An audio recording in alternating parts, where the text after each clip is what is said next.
Okay, so I thought I would do a bit of a debrief after yesterday's protest in Belfast with a completely normal cigarette. Just a completely normal cigarette. My apologies if you can hear the river. I like to come out here, it's quite peaceful. There doesn't seem to be anyone out here ever. Yesterday was mayhem, absolute mayhem. Belfast city centre has officially turned into a dystopian hellscape. It's an absolute mess. I went down yesterday and there was a protest for like anti-government, anti-illegal immigration, just anti-government in general, against most of the policies. As well as that, you had a big trans protest marching through the city centre, and then you had a counter protest to the main protest. Absolute hellscape, an absolute mess. I don't get why people do counter protest. Queers with Palestine? What is that all about? What are you doing? Are you on the front line in Palestine? Are you in Palestine delivering first aid or food or medicine? How are you with Palestine? You're sitting in Belfast with a Greg sausage roll in your hand, talking about queers with Palestine. Why don't you go join Hamas and see what they say?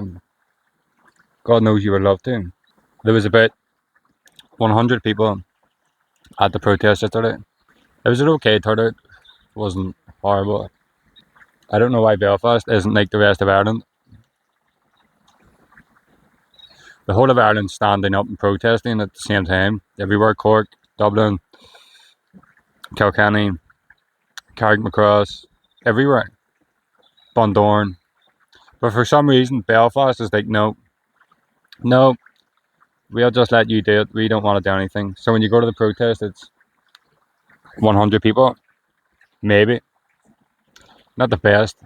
I don't get how more people don't show up, but I think it's a case of people just don't know, and people are intimidated to go. Because you've got the risk of the organisations. Apparently people have been threatened and such. I don't know. All I know is kids are getting snatched up left, right and centre, and I'm not happy about it. And I don't think anyone else should be happy about it. The I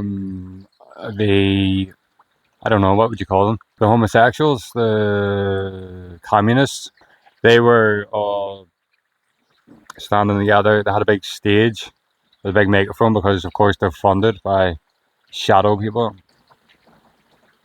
So they get the big stages and the big microphones. I don't know. Maybe they're bad people, maybe they aren't. But what they're really protesting for is the grooming gangs and the kidnappings and the murders and the crime rate. I mean, that's what they're advocating for.